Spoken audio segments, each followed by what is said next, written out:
नमस्कार, सगरमाथा टेलिभिजनको प्रस्तुति एसटिभी च्याटमा यहाँलाई स्वागत छ। म सुनिल दाहाल। जेएनजी विद्रोह, त्यस पछाडि जेएनजी नागरिक सरकार, फागुन 21 को निर्वाचनमा हामी मध्यबिन्दुमा प्रवेश गरेका छौं र फागुन 21 को निर्वाचनको चाहिँ अहिले विशेषता भनेको पुराना एकातिर र नयाँ अर्कोतिर भन्ने भाष्य स्थापित भएको छ र त्यो सँगै अहिले विशेष गरी अब पुराना नेतृत्व, विशेष गरी पुराना सबै राजनीतिक दलका नेतृत्वहरूलाई यसपटकको निर्वाचनमा पछार्ने र नयाँ नेतृत्व स्थापना गर्ने भनेर फेरि विभिन्न व्यक्ति पात्रहरू सडकमा राजनीतिक दलमा आबद्ध हुँदै मैदानमा पुगेका छन्। त्यसकारण यतिखेर नयाँ राजनीतिक दलहरू आक्रामक शैलीमा चुनावी मैदानमा छन् भने पुराना राजनीतिक दलका नेतृत्वहरू रक्षात्मक अवस्थामा देखिएका छन्। यता नेकपा एमाले एक्लै चुनावमा प्रतिस्पर्धा गर्ने भनेर मैदानमा पुगेको छ भने नेपाली कांग्रेसले पनि गगन थापाको नेतृत्वमा नयाँ नेतृत्व चयन गरेको छ र यतिखेर गगन थापाहरू पनि एकल प्रतिस्पर्धामा छन् भने उता पुष्पकमल दाहाल प्रचण्डहरू नेपाली कम्युनिस्ट पार्टी वामपन्थी ध्रुवीकरणको नाममा 15-16 वटा पार्टीहरूलाई एकताबद्ध बनाएर चुनावी मैदानमा छन् र नेत्रविक्रम चन्द विप्लवहरू भने एमालेसँग चुनावी गठबन्धन गरिरहेका छन्। त्यो सँगै कुलमान घिसिङ एक्लै चुनावी प्रतिस्पर्धामा छन्। बालेन शाह र रवि लामिछाने भने राष्ट्रिय स्वतन्त्र पार्टीमा आबद्ध भएर घन्टी लिएर चुनावी गठबन्धन सहित एकताबद्ध भएर फेरि सडकमा उत्रिएका छन्। बालेन शाह पूर्व प्रधानमन्त्री एमाले अध्यक्ष केपी शर्मा ओलीसँग प्रतिस्पर्धा गर्ने भनेर झापा पुगेका छन्। समग्र यतिखेर सबैलाई निर्वाचन लागिसकेको छ र निर्वाचन पछाडि अब को मतको विषयमा हिसाब किताब सुरु भएको छ। परिणाम कस्तो आउँछ र किनकि निर्वाचन हुँदैन भन्ने खालका आशंका टीका टिप्पणीका बीचमा निर्वाचन भने निश्चित भएको छ। सुशीला कार्की नेतृत्वको सरकार निर्वाचन गर्न सक्षम देखिएको छ। अब सर्वपक्षीय सरकार लगायतका विषय प्रसङ्गहरू टरेका छन् र निर्वाचनको मैदानमा दलहरू उत्रिएका छन्। विषय प्रसङ्ग अबको निर्वाचन र जसरी निर्वाचनमा एक थरी मान्छेले आन्तरिक र बाह्य शक्तिको पनि दोषारोपण गरिरहेका छन्। परिणाम कस्तो आउँछ र त्यस पछाडि बन्ने सरकार र संसद कस्तो हुन्छ, कार्यपालिका, न्यायपालिका र व्यवस्थापिका जेएनजी विद्रोहमा सबै ध्वस्त भइसके पछाडि अबको संरचना र अबको सरकार, स्थायी सरकार लगायतका विषय प्रसङ्गहरू पनि उठेका छन्। आज हामी यिनै समसामयिक विषयवस्तु निर्वाचन केन्द्रित छलफल गर्दैछौँ। आजको यो छलफलमा मसँग सहभागी हुनुहुन्छ राजनीतिक वाम विश्लेषक लेखक हस्तबहादुर केसी। यहाँलाई स्वागत छ। धन्यवाद। आराम हुन्छ? हजुर, ठिक छु। चुनाव फागुन 21 को निर्वाचनको मध्यबिन्दुमा प्रवेश गर्यो। हजुर। अब यसभन्दा अगाडिका केही निर्वाचनका श्रृङ्खलाहरूमा पुष्पकमल दाहाल प्रचण्डले कहिले नेकपा एमालेसँग मिलेर नेपाल कम्युनिस्ट पार्टीको नाममा प्रतिस्पर्धा गरे, कहिले कांग्रेसहरूसँग मिलेर चुनावी गठबन्धन गरे। अहिले प्रचण्ड 17-18 केही दलहरू मिलाएर अहिले वामपन्थी ध्रुवीकरणको नाममा नेपाली कम्युनिस्ट पार्टीको नाममा तारा चिन्ह लिएर रुकुम पुगेका छन् प्रचण्ड चाहिँ। यस्तो छ, तपाईँले यो फागुन 21 को निर्वाचनलाई कसरी हेर्नु भएको छ र यो निर्वाचनको परिणामले के दिन्छ र यो निर्वाचन पछाडि मुलुकको अवस्था चाहिँ कस्तो होला, तपाईँलाई के लागिरहेछ? तपाईँ वामपन्थ बुझेको, तपाईँले राजनीति बुझेको र कम्युनिस्ट अथवा वामपन्थीहरूसँग जोडेका थुप्रै किताबहरू पनि लेखेको र नेपालको राजनीतिमा गहिरो चासो राख्ने व्यक्ति तपाईँ के भन्नुहुन्छ? म छलफल यहाँबाट प्रारम्भ गर्छु, त्यसपछि खास विषयमा प्रवेश गर्छु। ल भन्नुहोस् त। अब अहिले चाहिँ संसदवादी दलहरूलाई दसैँ तिहार सुरु भयो। खाने पिउने, राँगा भैँसी काट्ने, पैसा बाँड्ने, चुनाव जित्ने हार्ने होइन, जिताउने हराउने सबै खेल खेल्ने र उनीहरूको चाहिँ अब दसैँ तिहार सुरु भयो। पहिलो नम्बरमा सामाजिक रूपमा हेर्दाखेरि, राजनीतिक रूपमा यी चाहिँ दलहरू, संसदवादी दलहरू, कङ्ग्रेसको आफ्नो खालको आदर्श छ। ऊ चाहिँ अब प्रतिक्रियावादी खेमाभित्रै कम्युनिस्टहरूले भन्दै आएको, वामपन्थीले भन्दै आएको शक्ति पर्यो। जो तपाईँले अहिले बताउनु भयो, अहिले नेपाली कम्युनिस्ट पार्टी जुन छ नेकपा, उसले चाहिँ वाम ध्रुवीकरणको कुरा गर्नुभयो भनिरहेका छन् होइन। तर चाहिँ अहिले के हो भन्नुहुन्छ भने पहिलो नम्बरमा नेपाली कम्युनिस्ट पार्टी त्यो वामपन्थी नै होइन, कम्युनिस्ट धेरै परको कुरा हो। पछि पुष्पकमल दाहाल प्रचण्ड र माधव कुमार नेपालले चाहिँ तयार गरेको एकजना संयोजक एकजना सहसंयोजक रहेको त्यो पार्टी चाहिँ नेपाली कम्युनिस्ट पार्टी चाहिँ कम्युनिस्ट पार्टी होइन। 2054 सालमै तपाईँ त्यसलाई डिक्लेयर गरिदिनु भयो। विशेष चाहिँ तपाईँको बुझ्दाखेरि के बुझाउनु पर्छ भने जनतालाई पनि होइन, उनीहरूलाई पनि हामीले भन्न जरुरी छ। उहाँले त राम्ररी बुझेर गर्नुभएको छ कि माधव नेपाल महासचिव भइरहेको बेला 2054 सालमै एमालेलाई दक्षिणपन्थी प्रतिक्रिया पतन भएको पार्टी भनेर चाहिँ सर्कुलर जारी गर्नु चाहिँ कमरेड प्रचण्ड नै हुनुहुन्छ उति बेलाका कमरेड भने अहिले उहाँलाई ल्याउनु भएको छ 64 तिरै 54 मै अहिले होइन 54 मै 64 पछि त उहाँहरू पनि संसदीय व्यवस्थामा आइहाल्नु। भूमिगत हुँदाखेरि माधव नेपाल महासचिव थिए नेकपा एमालेको, त्यतिखेर माधव नेपाललाई के भने प्रचण्डले दस्तावेजमा चाहिँ एमाले भनेको दक्षिणी संसदमा पतन भएको नव प्रतिक्रियावादी भन्नु हो भन्ने पार्टीले विश्लेषण गर्यो। अनि जनयुद्धको प्रक्रियामा नेपाली काँखाले भीषण दमन गरेको बेला, राजा ज्ञानेन्द्रले भीषण दमन गरेको बेला चाहिँ त्यसमा आन्तरिक सरसहयोग गर्नेखेरि चाहिँ अब तत्कालीन एमाले त्यसको नेतृत्व चाहिँ माधव नेपालै हुनुहुन्थ्यो। उहाँहरूसँग चाहिँ मतलब पार्टीगत गर्नुभएको छ भने त्यो वामपन्थी होइन, त्यो कम्युनिस्ट हुने कुरै भएन। त्यसो तर के हो भने वामपन्थी पनि होइन, वामपन्थी ध्रुवीकरण पनि होइन। तपाईँको विचार होइन, यो त अवसरवादीहरूको चाहिँ एउटा विभिन्न ठाउँमा अवसरवादीहरू जुन छ हुन्छन् नि, पद प्रतिष्ठा पैसा कमाउनुको निम्ति संसदीय व्यवस्थामा रियाल गर्दै हिँडेका अब साथीभाइ यताउतासँगै काम गरेका बसेका आफ्नै पार्टीको नेतृत्वमा बसेका उनीहरूलाई चाहिँ अब विभिन्न ठाउँमा चाहिँ अब कुतारा पार्ने भन्ने छ क्या हाम्रो कुतारा परेकाहरू पहिला विप्लवजीले नि कारवाही गर्नुभएको छ, कोहीले किरणजीले कारवाही गर्नुभएको छ, कोही विप्लवजीले आफै कारवाही गरेका मान्छे फर्केर आउनुभएको छ। अनि एमाले कारवाही गरेको विशेषतः केपी ओलीले चाहिँ कारवाही गरे अथवा त्यहाँबाट विस्थापित गरेर चाहिँ शरणार्थीको रूपमा आउनुभएको माधव नेपाल र झलनाथजी त एक थरी र यता कारवाही भएको छ प्रचण्डले। विप्लवहरू अर्कोतिर अब विप्लव पनि चुनावमा गएका छन्, तिनको पनि म कुरा गरौँला। यता फेरि केपी ओलीको कोमामा परेकाहरू प्रचण्डको शरणमा परेका छन् अनि हेर्नुहोस्, त्यसकारण चाहिँ बरु यसलाई के भन्नुहुन्छ भने यो शरणार्थी शिविर माधव र प्रचण्डको नेतृत्वको नेपाली कम्युनिस्ट पार्टी अहिले कम्युनिस्ट पार्टी बहुचर्चित छ नि यो भुटानी शरणार्थी प्रकरण। पछि यो त्यस्तै खालको झापाको क्याम्प जस्तै हो बस। किनभने विभिन्न ठाउँमा पद नपाएका त्यहाँबाट भनौँ न निकालिएकाहरू, ठाउँ नपाएकाहरू, कोही चाहिँ अपेलनामा परेकाहरू, जस्तो चाहिँ केपी ओलीद्वारा अपेलनामा परेर माधव नेपालजी र चाहिँ झलनाथजी त उहाँ त उहाँको भन्दा धेरै सिनियर नेता हो होइन, उहाँहरू समेतलाई चाहिँ संरक्षण गरेको हुनाले जसरी युक्रेन र युरोपतिर संरक्षण गरेर राखेका छन् नि त। म गएको थिएँ चाहिँ चैत वैशाखतिर हेर्नुहोस्, युक्रेनहरू तमाम रूपमा चाहिँ युरोपमा रहेछन्, जर्मनीमा फिनल्यान्डमा बहुत अवसर दिएको छ, फिनल्यान्ड सरकारले दिएको छ। त्यस्तै चाहिँ सुरक्षा गर्नु त्यसको निम्ति चाहिँ युरोपियनहरूले युक्रेनी जनतालाई संरक्षण गरेका छन्, त्यसै गरी यो संरक्षण गरेकोमा चाहिँ धन्यवाद दिनुपर्छ प्रचण्डजीलाई।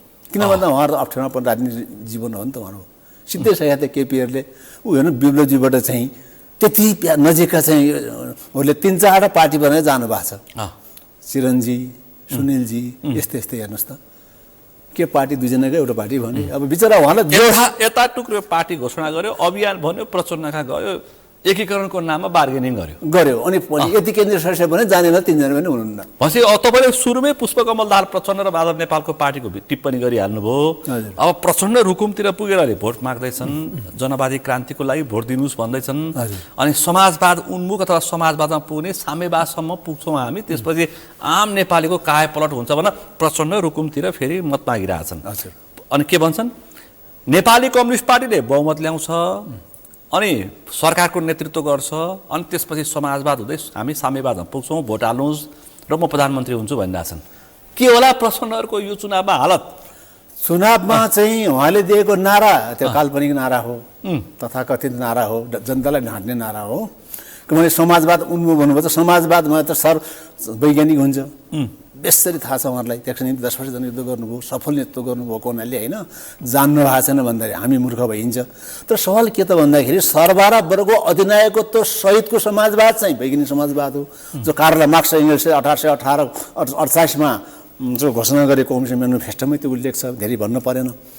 पहिलोपटक लेनिनले स्थापित गर्नु भन्छ, माओले गर्नुभयो, त्यहाँ पनि प्रतिक्रान्ति भए। तर के हो भन्नुहुन्छ भने दलाल तथा नौकरशाही पुँजी वर्गको चाहिँ समेत सामेल भएको प्रत्येक संविधानमा बसेर चुनाव लड्ने, नेपाली काङ्ग्रेस एमाले जस्ता प्रतिस्पर्धी हुने, त्यहाँबाट चुनाव जिती आइसकेपछि समाजवाद लागू गर्छौँ भनेको नेपाली जनताको मानसिकता समाजवादतिर बढी छ, आशावादी छन्। कम्युनिस्ट आएपछि देशमा कायापलट हुन्थ्यो, रुस जस्तै विकास गर्थ्यो, चाइना जस्तै हुन्थ्यो हामी भन्ने लाग्छ उनीहरूलाई। किन भन्दा नेपाली जनताको चाहिँ लाखौँ होइन करोडौँ जनताको चाहिँ लगानी नेपालको कम्युनिस्ट आन्दोलन छ, हजारौँ शहीद छन्, विपत्ता छन्, विभिन्न उसमा झापा सङ्घर्षको चाहिँ शहीददेखि लिएर चाहिँ जनयुद्धका अहिलेसम्म हेर्नुहोस् त, अस्ति जनजी आन्दोलनसम्म आउँदाखेरि त कति जनताका छोराछोरीले यही व्यवस्थाको परिवर्तनको निम्ति देशको चाहिँ अब अधिनायकवादी भनौँ तानाशाही के अरे राजतन्त्र छ त्यो पञ्चायती व्यवस्था, त्यसपछि बहुदलीय व्यवस्था आइसकेपछि विशेषतः चाहिँ तपाईँको 68 साल पछिको नेपाली काङ्ग्रेस नेतृत्वप्रति सत्ता हुँदै आउँदाखेरिका अवस्थामा कति मान्छेले ज्यान हाले। किन भन्दा कम्युनिजमकै चाहिँ आशावादी भएर गरेका कारणले होइन, त्यसो भएको कारणले उहाँहरू जनता त्यो चाहन्छन्। त्यही चाहिँ माओवादीको जनयुद्धको एउटा प्रक्रिया जब अन्तिमतिर आउँदाखेरि त 80% नेपाली समाजको भूभाग चाहिँ माओवादीले ओगटिसक्यो भन्ने कुराबाट त जायज हो भने त्यो भइसकेको थियो नि। हेर्नुहोस् त्यसो भएको हुनाले अहिले आज त 80% छैन, हिजो 80% माओवादीले भूगोल कब्जा गर्यो भन्थे। हजुर आज त्यो 80% छैन, 20% बाँकी होला। अब होला, तर चाहिँ उहाँहरूले के ठान्नुहुन्छ भन्दाखेरि त्यो भनेर ठान्नुहुन्छ र चुनावको परिणाम के आउला भनेर ठान्नुभयो। चुनाव परिणाम राम्रो आउनु पनि सक्छ, प्रचण्डहरूको पार्टीको प्रचण्ड ठिकै आउला नि त। अब त्यो किन भन्दाखेरि त्यति पार्टी जुटाउनु भएको छ। तपाईँ ठट्टा गरे हो कि साँच्चै भन्न खोजे होइन, केही त आउँछ नि त। जस्तो अब 32 दियो भने 35 सीट आउला। तपाईँले भन्नु ती पार्टी कस्ता व्यक्तिले एकीकरण गरेर कस्ता व्यक्तिले एकता गरेर त्यो पार्टी बनेको छ। 18-19वटा दलसँग उनले चाहिँ होइन व्यक्तिसँग पार्टीको नाममा उनले एकता गरेका छन्। अब त्यहाँ उस्तै परेन, ओडामा नजिक्ने मान्छेले एकीकरण पनि गरेका छन्। जहाँ जहाँ हेर्नुहोस् न कसरी आउला त माओवादी भएका ठाउँहरूमा उहाँहरू चाहिँ एमाले काङ्ग्रेस पनि बदनाम भएको छ नि। हेर्नुहोस् त्यहाँ पनि जनता उनीप्रति आशावादी छैन। नेपाली समाजमा रूपान्तरण होला, हामीले चाहिँ भनौँ हाम्रो भविष्य अथवा देशको भविष्य निर्माण होला भन्ने त छैन नि त। तर चाहिँ अब प्रचण्डहरूको जुन छ नि पहिलेको एउटा छ, अब त्यो क्रेजलाई उहाँहरूले लिन खोज्नु भएको छ। 64 सालको पहिलो संविधान सभाको क्रेज भन्नु भने टुक्रेर 7 टुक्रा भइसके। हजुर होइन, अब त्यो पनि छैन। त्यतिखेर त प्रत्यक्ष नै 121 सिट जितेको थियो माओवादीले। यहाँ के आज त त्यो माओवादी भन्ने नाम पनि छैन, चुनाव चिन्ह पनि छैन। अब फेरि किन मत दिने? त्यो तारा त वामदेव गौतमको 56 सालको चुनाव चिन्ह हो। ल भन्नुहोस्। हो तारा हो, तारा चुनाव चिन्ह एउटा तारा भयो होइन। त उहाँहरूले चाहिँ एउटा त अहिले मार्क्सवादी लिनुभयो मध्येमा चाहिँ माओवाद जो छोड्नु पनि त्यसले गर्दा चाहिँ जो लाइन दिशा लिनुभएको थियो त्यसमा उहाँले इमान्दारीपूर्वक देखिनु भएको छ। उहाँले माओवादको बदनाम गर्नुभएको थियो माओवादी केन्द्रमा हुँदाखेरि होइन। पुष्पकमल दाहाल प्रचण्डले माओवाद र माओ विचारधाराको नाममा बदनाम गरेका थिए। बदनाम गरेका थिए, तर अहिले चाहिँ सही ठाउँमा आउनुभयो। किनभने जनताको जनवाद मान्ने चाहिँ एमालेका नेताहरू जो माधवजी होइन झलनाजीहरू हुनुहुन्छ, उहाँले छोड्नुभएको छैन लाइन। उहाँले चाहिँ अब यहाँले लाइन छोड्नुभयो। त्यसले गर्दाखेरि चाहिँ अब एउटा सवाल के त भन्दा नेपाली जनताले अथवा त्यो ठाउँका लगानी गरेकाहरूले माओवादी बाहेक अरूलाई भोट हाल्दैन सुनिन्छ। हेर्नुहोस् रोल्पा रुकुम जस्ता सल्यान जाजरकोट जिल्लाहरूमा नि जहाँ छ नि बढी प्रभाव थियो नि देशभरि।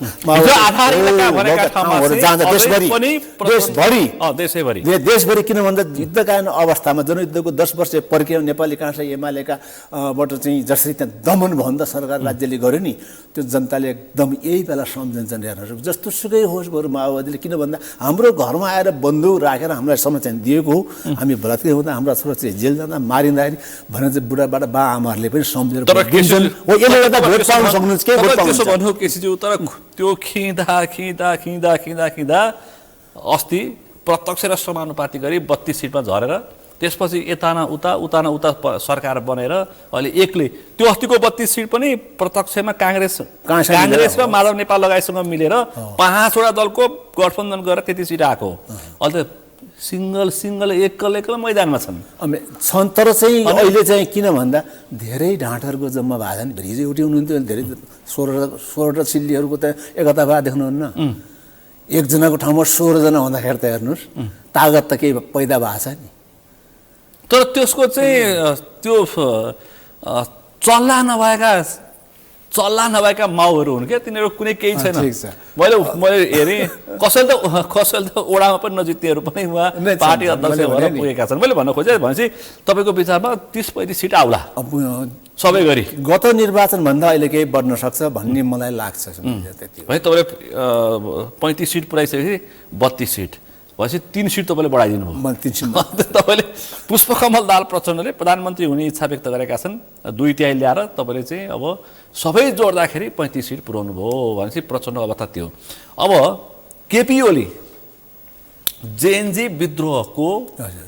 उत्कर्ष पात्र खास पात्र अनि त्यसपछि गएर अत्यन्तै आलोचित पात्र नेकपा एमालेको नेतृत्वमा फेरि आएका छन् महाधिवेशन मार्फत फेरि केपीएलको पार्टी चाहिँ के होला अहिलेको चाहिँ उसमा नेपाली जनताको चेतना स्तर त यो जेनजी आन्दोलनले चाहिँ माथि उठाएछ भन्ने लाग्छ मलाई। अहिलेको चाहिँ अवस्थामा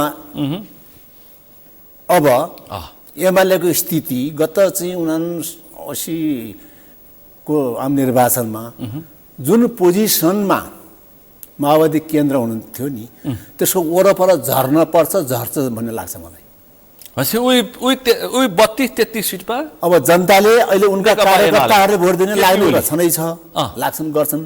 फेरि कार्यकर्ता भनेर देखियो त अस्ति महाधिवेशनमा त्यहाँ त दासको रूपमा त्यहाँ देखियो नि त कुनै गर्न सकेन। पुरा नेपाली कहाँ त्यत्रो विद्रोह भयो माओवादी केन्द्र विद्रोह गर्नेहरू पनि त्यहाँ टिक्न सकेनन्। तर चाहिँ त्यो के त भन्छ त्यहाँ विद्रोह गर्ने भन्दा पनि खाएका लाएका पाएका चाहिँ संरक्षण गरेका चाहिँ पुरा भ्रष्ट अपराधीहरू तल वडादेखि माथिसम्मका एकजुट भएर फेरि केपीलाई त कम्तीमा पनि किन त्यो कुनै होइन अपलित गरेर होइन ससम्मान उहाँलाई एक ठाउँ राख्नु पर्थ्यो नि त पार्टीले राखेन। त्यस कारण यो पार्टी ज्योति बसुको पार्टी जुन ठाउँमा पुग्यो नि हिन्दुस्तानमा पश्चिम बङ्गालमा गयो त्यो दिशामा गयो भन्ने लाग्छ मलाई। अब भारतको पश्चिम बङ्गालमा ज्योति बसुको जस्तो कम्युनिस्ट पार्टी हुन्छ केपी ओलीले नेतृत्व गरेको नेकपा एमाले अनि प्रचण्ड पनि त्यस्तै भनेपछि भनेपछि यो संसदीय व्यवस्थाभित्र कुरा गरिरहेको बेला हामी त आज यो फागुन 21 को फागुन 21 को निर्वाचनमा प्रत्यक्षको यतिखेर नाम दर्ता भएको अवस्थामा छलफल गर्दैछौँ होइन। अब हामी कोर अब मध्यबिन्दुबाट हामी अगाडि सरिसकेका छौँ। अब फागुन 21 को निर्वाचनको सम्मुखतिर पुग्दैछौँ त्यस्तो बेलामा हामी छलफल गर्दैछौँ भनेपछि अब कम्युनिस्टहरू कुरा गर्दाखेरि विप्लव पनि ले नयाँ पार्टी बनाए भन्दा पुरानो पार्टी लिए उनी चाहिँ नयाँ नेतृत्वमा आए। नेकपा माओवादीको नाउँमा उनले चुनावी प्रतिस्पर्धा गर्दैछन् कोसँग एमालेसँग मिलेर। अब विप्लव कति सिट आउला? अब विप्लवजी चाहिँ बिचरा टुरा भयो हेर्नुहोस् मलाई चाहिँ बराबर लाग्यो। विप्लव हो प्रचण्डजीहरू एकता गर्न धेरै प्रयत्न गर्नुभयो होइन अरूहरूसँग पनि भयो होला। अब अन्तिममा चाहिँ एमालेको काखमा जाने भनेको चाहिँ त्यो साह्रै निरह खालको देखियो। जो उहाँले महाधिवेशनमा गएर जो बोल्नुभयो नि किन भन्दा उहाँ माओवादीको लाइनबाट आउनुभएको उहाँले फेरि नेकपा माओवादी नाम पार्टीको नाम पनि माओवादीकै नाम सरकारी उसमा दर्ता गर्नुभएको निर्वाचन आयोगमा अनि चुनावी गठबन्धन गर्न सक्नुहुन्थ्यो संसदीय व्यवस्थामा आइसकेपछि विप्लव ठ्याक्कै 79 को पुष्पकमल दाहाल प्रचण्ड जस्तो माओवादी पार्टीको नाममा एमालेसँग चुनावी गठबन्धन गरेर पछि पार्टी एकता गरेर नेपाल कम्युनिस्ट पार्टी बनाएको भनेपछि त्यो हिजो प्रचण्डको लाइन आज विप्लवले लिए।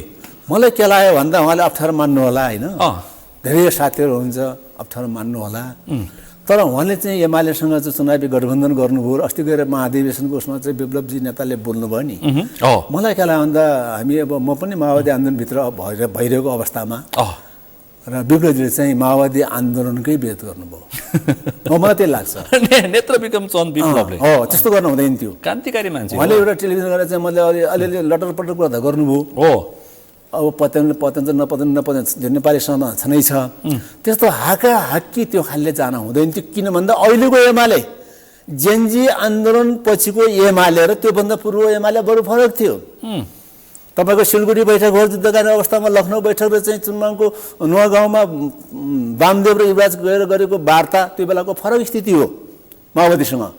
2064-65देखि नै माओवादी को नेतृत्वले चाहिँ प्रचण्डको नेतृत्वले एमालेसँग एकता धेरै प्रयत्न गरे उनले नलिया मात्रै हो पछि 74 चाहिँ लिएर गए होइन, पार्टी एकता भयो। आफ्नो ठाउँमा छ त्यति बेलाको, किन भन्दा उहाँ संसदीय व्यवस्था आइसकेपछि सबै चुनावमा जाने भइसकेपछि अब नेपाली काङ्ग्रेस अरूहरूसँग प्रतिस्पर्धा गर्नु निम्ति वामको नाममा जो वाम भन्नुहुन्थ्यो उहाँले भन्नुहुन्छ त्यो केही त्यस्तो थिएन, किन विचारविहीन, सिद्धान्तविहीन, दर्शनविहीन खाली संसदीय व्यवस्था जसको आदर्श संसदीय व्यवस्थाभित्र पनि छैन।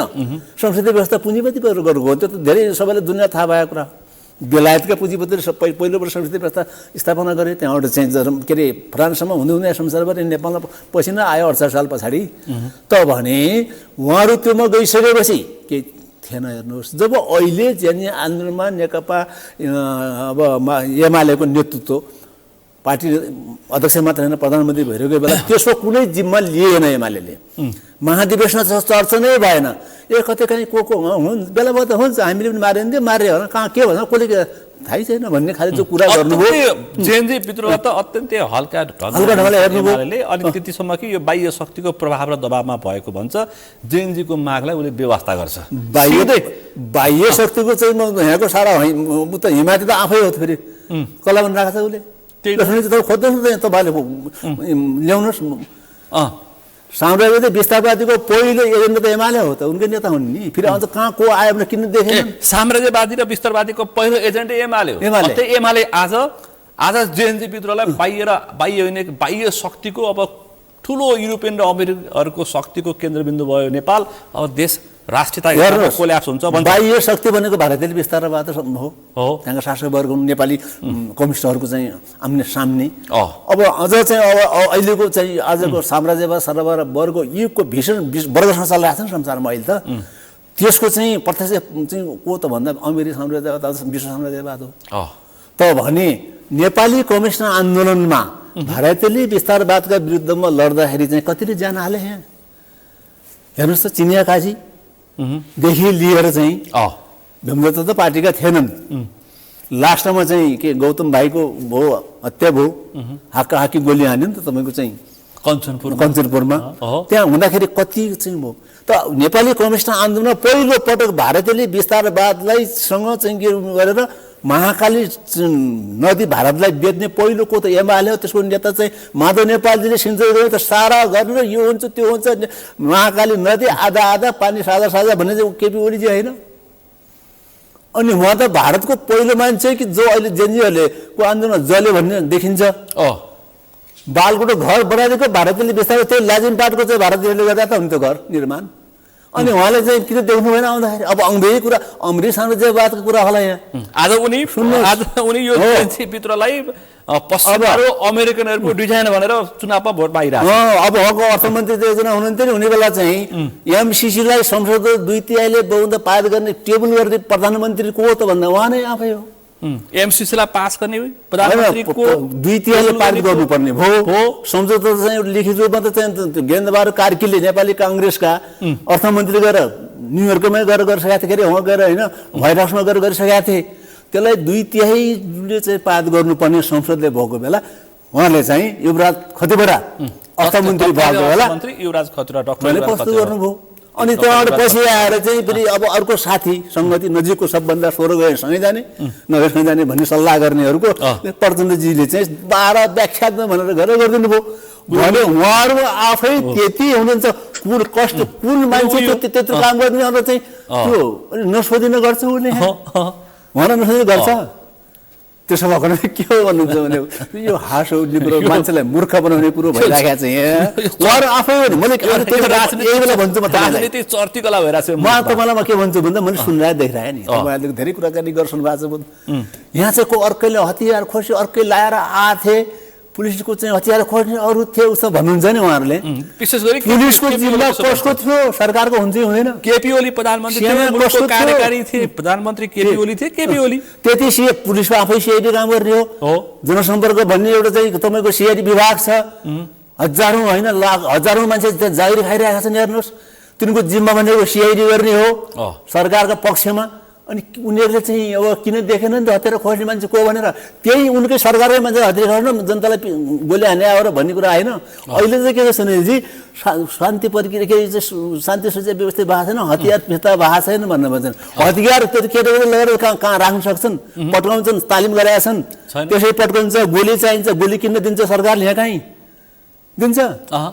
त्यसो भएकोले चाहिँ तिनी उहाँहरूले पठाएका मान्छेहरू सेनाकाहरू र पुलिसका मान्छेहरू हतियार खोलेर त्यो हतियार त आफ्नो जिम्मा छ। तर किन भन्दा एमाले सबभन्दा भएको छैन भन्छ नि शान्ति सुव्यवस्था किन भन्दा ऊ आफै तर्सिया छ चोरले खुट्टो ताने जस्तो गरेको छ हेर्नु। त्यो 2324 गतेको त्यो विद्रोहले उनीहरूको मनमा ढ्याङ्ग्रो ठोक्या छ न्यू बनाएको छ। किन त्यो पनि होइन ढ्याङ्ग्रो ठोक्या छ। उनी किन त्यस्तो भन्छन् मत आउँदैन किन आउँदैन भन्दा नाङ्गेको छ अहिले एउटा कुरा। अरू कुरो चाहिँ तर अब हाम्रो महेश बाबु जानुभएको थियो नि ठाउँ ठाउँमा खेदे भोलि खेद्छ नि भने डर पनि छ हेर्नुहोस् भर पनि छैन नि त।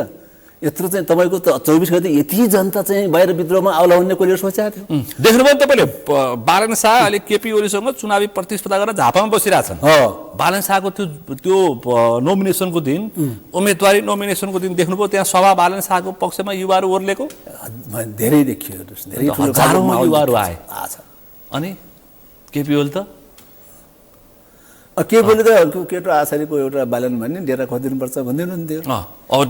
हाम्रो गाउँघरमा आइरहेछ अब पाहुनालाई हामी चाहिँ सत्कार गर्छौँ डेरा सेवा अप्ठ्यारो पऱ्यो भने हामी सहयोग गर्छौँ भन्नुहुन्थ्यो। अनि हिजो के भन्नुहुन्थ्यो टिभीमा कताको साथीहरूलाई बोलाएर उयो राखेर त्यहाँको चाहिँ प्रदेश प्रमुख पनि हुनुहुन्छ अरे कार्कीजी। अनि उहाँ चाहिँ सिंहदरबारमा के गरे पनि चाहिँ चुनाव चाहियो भन्नुहुन्थ्यो होइन। सिंहदरबार जलाए त उहाँहरूले होइन र अनि किन रोके जल्न दिएको त प्रधानमन्त्री उहाँ थिएन किन भागेर छोडेर भागेको? सेना आएन सेना कसको हुन्छ? सरकारकै रक्षा मन्त्री हुन्छ। अड्डा अदालत सेना पुलिस हतियार ब्युरोकै सबै सरकारको मातहत हुन्छ भन्ने कुरा चाहिँ हामीले सिकाउनु पर्ने कसरी सिकाउनु पर्ने हो र? तिनी केटाकेटी जेन्जेल बाबु नातिनका छोरा नातिले सिकाउनु पर्ने हो र? यहाँ जनतालाई ढाँटेर जनतालाई उल्लु बनाएर जो खाना पल्केको फेरि अहिले यो चुनाव किन भन्दा हेर्नुहोस् सुनिलजी हामी गफ गरिरहेको छ नि त। संसदीय व्यवस्था भनेको फेरि यस्तैलाई तयार पार्ने व्यवस्था हेर्नुहोस्। संसदीय व्यवस्था भनेको चाहिँ यस्तैलाई तयार सिल्ली भ्रष्ट अपराधी अनैतिक एकदम चाहिँ त्यस्ता मान्छेहरूलाई तयार पार्ने पहिलो विशेषता हो। ट्रम्पको स्थिति हेर्नुहोस् त ट्रम्प संसदीय व्यवस्थाका नेता होइनन् भारतकै मोदीजी भन्नुहोस्। त्यही स्तरमा अहिले चाहिँ सिजिपिङ कमेन्ट हुनुहुन्न नि किन त संसद छैन त्यहाँ अरू विचार स्टेसनको मैले गर्नु होइन त्यहाँ संसद छैन त्यहाँ तानाशाह छ भन्छन् नि फेरि कम्युनिस्टहरूको तानाशाह। अब हुन त रसियामा के कम्युनिस्ट भन्नु रसिया नै सिजिपिङ चाइनामा पनि सुधारेको कम्युनिस्ट हो। त्यहाँ फरक छ किन भन्दा तर उहाँ यति सिल्ली छैन चिनियाहरूमा पनि दुईपल्ट गएँ किन सिल्ली छैन त त्यहाँ समस्या व्यवस्था छैन। त्यसो भएर लेनिनले पनि भन्नुभयो अहिले मुख्य त लेनिनले हो। संसदीय व्यवस्था भनेको चाहिँ खसीको टाउको झुन्डाएर कुकुरको मासु बेच्ने पसल हो भने नेपालमा कति छर्लङ्ग भएको छ हेर्नुहोस् त। उहाँहरू त्यही कुरा गर्नुहुन्छ अहिले त्यही गर्नुमा फेरि चाहिँ अब खसीको मासु टाउको देखाएर कुकुरको मासु बेच्न अब 21 गते चाहिँ पुरा काटिन्छ। त्यसको लागि अब जनार्दन र बाबुरामले पनि छुट्टै पार्टी बनाएर गइरहेछन्। उहाँ त बिचरा के गर्ने हेर्नुहोस् कहाँ जाने राजनीति त गर्नै पर्यो होइन राजनीति त गर्नुपर्ने। कुकुर त घर पालुवा जनावर हो नि हेर्नुहोस् मान्छे धेरै माया गरेर हुन्छ त्यहाँ अपेलाना बाउ खाना लाउन पाएन भने चाहिँ ऊ अहिले के हुन्छ ऊ चाहिँ है सामुदायिक कुकुर बन्न बाध्य हुन्छ ऊ। यसरी भनौँ सडक कुकुर हुन्छ फेरि सडक कुरा हुन्छ उहाँलाई त्यो बनाइया छ मात्र कहाँ जान्छ नि त्यसो भएर बिचरा। बाबुरामजीलाई चाहिँ हेर्नुहोस् मलाई थाहा छ म त्यही थिएँ हामी सल्लाहकार थियौँ। बाबुरामजीको बानी व्यवहार हुन्थ्यो यस्तै तर पुरानो नेतृत्व चेन्ज नयाँ चाहिँ ल्याउनुपर्छ भन्नु त्यो सही थियो। अहिले पनि जेनजीले भने त्यही होइन र अनि केपी ओली पुष्पकमल दाहाल प्रचण्ड शेरबहादुर देउवा र माधव नेपाल जस्ता पात्रहरू चाहिँ अब यो चुरी मलाई चाहिँ कोल पेलेर फालेको पिना हुन्छ नि तेल बढी एउटा भाँडोमा पिना सुक्खा हाम्रो गाउँमा त्यो चौठी भन्ने हुन्छ कि तेल थाप्ने अनि पिना लिएर चाहिँ गाई बस्रो दिने मल खान फाल्ने हुन्छ। हो प्रचण्डजीहरूले अथवा माओवादी केन्द्रले उता तत्त्व यो माओवादीले किरणजीहरूलाई चाहिँ शरणार्थी बनाइदिएको प्रचण्डजीहरूले नै हो त्यही ग्रुपले हो। बाबुरामलाई चाहिँ पिना बनाइदिएकै हो तोरीको पिना। तोरीको पिना पनि अहिले त काम लाग्छ नि त फेरि हिजो त त्यति लाग्दैन थियो अहिले त अलिक आधुनिक ढङ्गले काम लाग्छ। त्यसै बिचरा उहाँलाई त्यो बनाएको हेर्नु कहाँ जाने के राजनीति गरेको मान्छे प्रधानमन्त्री विचारमा यिनीहरूको एक सिट आउँछ तर यो किन यस्तो भयो भन्नुहुन्छ भने अँ। विश्व कम्युनिस्ट आन्दोलन यस्तो हुँदैन थियो। उनी कम्युनिस्ट थिए, देश जनताको निम्ति चाहिँ समर्पित थिए, यो लक्ष्य योजना स्पष्ट थियो, विचार स्पष्ट थियो थिएन। तर यहाँ चाहिँ संसदीय व्यवस्था गइसकेपछि सिट पुग्दैन, त्यसपछि चाहिँ अब होइन आफ्नो नाता गोताला खुवाउनु पऱ्यो, नजिकका चाहिँ पाल्नु पऱ्यो, जहिले झोले भन्छ झोले कार्यकर्ता पाल्नु पऱ्यो, गुन्डा पाल्नु पऱ्यो, सबै गर्दा नपुगिसकेपछि अब अहिले माओवादी केन्द्र अहिले भनौँ नेपाली कम्युनिस्ट बहुत राम्रा साथीहरूले चाहिँ विद्रोह गरेर देखेँ मैले। एकजना कुलप्रसाद केसीआर दाङको एक नम्बर चाहिँ निश्चित भएको छ, उहाँको एकदम बलिदान छुट्टै खालको छ। म त्यस्तो मान्छे हो नि त, म मुख्य पनि हो, के अरे सरकार के अरे मुख्यमन्त्री पनि हुनुभयो, मुख्यमन्त्री पनि बन्नुभयो, उहाँको त्यो हालत बनाएर त्यहाँ हेर्नुहोस् है, औचित्य सक्यो। अब यता एउटा चाहिँ अब पत्रकार क्षेत्रकै पनि हुनुहुन्छ, तर राम्रो लगानी गरेको मान्छे चाहिँ महेश्वर दाहाल पनि त्यहाँ उम्मेदवारी दिए देख्छु मैले। सिन्धुली 2 नम्बर क्षेत्रमा हो, किन भन्दा अब कम्युनिस्ट पार्टी हुन्थ्यो भने त त्यहाँ चाहिँ देश र जनता लड्नुपर्ने शहीद हिजो हेर्नु एकजना मात्र होइन, मान्छे चाहिँ 100 जना मर्दाखेरि 500 हाम फालेर शहीद बनाएको पार्टी होइन, त्यस्तो हाम फाल्थ्यो नि। आज एउटा आफ्नो कम्युनिस्टको विरुद्धमा अर्को कम्युनिस्ट उठ्नुपर्ने किन भयो भन्दाखेरि स्वार्थ। संसदीय व्यवस्था पहिलो नम्बरमा पद, दोस्रोमा प्रतिष्ठा, तेस्रोमा पैसा। पद भनेको पद भइहाल्यो, तल वडादेखि माथिसम्म नेता हुनु पर्यो, त्यहाँबाट संसदीय व्यवस्थामा आउनु वडा अध्यक्ष त्यही हुँदै सांसद हुनु पर्यो, भइसकेपछि त्यहाँबाट आउँछ पैसा एउटा चाहिँ तपाईँको पारिश्रमिक पनि दिन्छन्। हेर्नु न सांसदहरूले चाहिँ अब अरू मुलुकमा मजदुर सरहको पाउँछन्, पुँजीवादी मुलुकमा त्यस्तो छ नि त, तपाईँले जानेका कुराहरू। चीनमा मजदुरभन्दा कम पाउँछ त्यहाँका सभासद भन्नेहरूले, अथवा चाहिँ त्यहाँ चाहिँ समाजसेवा हो, यहाँ चाहिँ पेसा र व्यवसाय हो, कमाउने बाटो हो राजनीति। त्यसो भएकोले उहाँहरूले चाहिँ प्रतिस्पर्धा गर्न जरुरी भयो। अहिले आइरहेको छ नि, पुरानाले केही गर्दैन, अब नयाँ चाहिन्छ भने नयाँ नयाँ अनुहार ल्याछन्। पुरानाले खाइसक्यो, नयाँले खानुपर्छ भने यो वाणिज्यको कुरा होइन। नयाँ बिचमा रवि लामिछाने, बालेन शाह, कुलमान घिसिङ, नै त्यो कुरा हुन्छ, छोड्नुहोस्, त्यो छुट्टै हो। उही पार्टी एमाले भित्र काँस माओवादी केन्द्रभित्र पनि पुरानोलाई भएन नयाँलाई दिनुपर्छ र भोट आउँछ भनेर राखेका छन्। पुरानोले खाइसक्यो, अब नयाँले खाना पाउनुपर्छ भनेको देशको सेवा, जनताको सेवा होइन। खाना चाहिँ पुरानाले पनि खाइसक्यौँ, खाँची खाए, अगौनी खाए, खाना यति समय खाए कि ढारिनी गरेर खाए। अब खाने लाइनमा नयाँ साथीहरू पनि आउँदैछ, उनी पनि खाना पाउनु पर्यो भन्ने कुरो उठेका थिएन। आएर उनले आफ्नो यस्तै खाने हुन्। यस्तै हो, देश जनता त केही हुनेवाला छैन, किन नीति उयो दृष्टिकोण पार्टी हो, नेता उनै छ नि। हेर्नुहोस्, त्यसो भएर यो संसदीय व्यवस्था त माई खाने भाँडो ज्यान पाल्ने आधार बने आउनाले चुनावमा नगई भएको छैन यिनीहरूलाई। कुरो यति नै हो, मैले बुझाइयो। जेएनजी विद्रोहमा त्यत्रो 77-78 जना ज्यान गुमाए, एक थान चुनाव, हजुर 84 को चुनाव 82 मा किन भयो भन्ने केपी ओली प्रधानमन्त्री थिए, सुशीला कार्की प्रधानमन्त्री बनिन्। गौरी बहादुर कार्कीको नेतृत्वमा एउटा छानबिन आयोग बन्यो 23 र 24 गते घटनामा। त्यसपछि त्यो प्रतिवेदन आएको छैन, केपी ओली अहिले डाको छोडेर भोट मागिरहेछन्, दौडिरहेछन्, कोही उता कोही यता छन् भने कुरो के भयो? कुरो के भयो आन्दोलनपछि चाहिँ संसारमै र यहाँ पनि आन्दोलनको सफलतापछि चाहिँ त्यसैको नयाँ राजनैतिक नेतृत्वले जसले आन्दोलनको नेतृत्व गरे ऊ सत्तामा सरकारमा जान देश चलाउने हो नि त। संसारमा त्यही छ, फ्रान्सिसी राज्यकरणदेखि लिएर जेएनजी आन्दोलनसम्म आउँदै संसारमा हेर्दाखेरि होइन र। तर यहाँ के भयो भन्दा पुरा नेपाली काङ्ग्रेसको नेतृत्व राष्ट्रपति हुनुभयो, नेपाली काङ्ग्रेसले चाहिँ एउटा उसलाई प्रधानमन्त्री बनाइयो। प्रधानमन्त्री बनाउँदाखेरि चाहिँ प्रचण्डजीले पहिलोपल्ट भन्नुभयो रातभरि संवाद गरेर भने सुशीलाजीले प्रधानमन्त्री बनाएको हुँ भन्नुभयो। अनि माधव नेपाल आइसकेपछि प्रचण्ड कहाँ माधव नेपालजीले भने चाहिँ तल पश्चिम चाहिँ धनगढीसम्म पुगेर हामी दुईटा मिलेर चाहिँ उहाँलाई बनाएको भन्नुभयो प्रधानमन्त्री। एमाले त झन् एमाले उहाँले पनि भन्नुभयो, मैले चाहिँ सानालाई भेटेरै कुराकानी गरेर चिठी पनि लेखेँ, फोन गरेँ, संवाद गरेँ, सबै केपीजीले भन्नुभयो आफ्नो साथीहरूसँग। बाहिर आछ नि तपाईँहरूको आछ नि त। भइसकेपछि सबैको सहमतिमा यो सरकार बन्यो, उही पुरानै सरकार बन्यो। अनि पुरानै सरकार बनिसकेपछि बनेको आयोग भनेको त्यो त आयोग त त्यो देखाउने दाँत मात्रै हो। हेर्नुहोस्, जनतालाई ढाँट्ने मात्रै हो, कारवाही गर्ने केही पनि गर्दैन। त पहिलाको पनि कुनै आयोगको कारवाही त हुँदैन, त्यो कारवाही आयोग गठन गर्ने भन्ने बित्तिकै अपराधीलाई चोख्याउने हो। झ्याप्प समातेर कहाँ आयोग होइन सेनाले कहाँ लाल आयोग यस्ता आयोग त कति बने यस्ता दस्तावेज त श्रीमती पुरै चाहिँ यो मुसाले काटेर भद्रगोल भएको छ। अस्ति जेएनजी आन्दोलनमा कति त जले, केही पनि छैन त्यो आयोगको नाममा। अर्को कुरो के देखेँ मैले भन्दा अन्त के भन्दा अपराधीहरूलाई पहिला राज्य सरकारलाई नियन्त्रणमा लिएर बल्ल बयान सुरु गर्ने हो नि।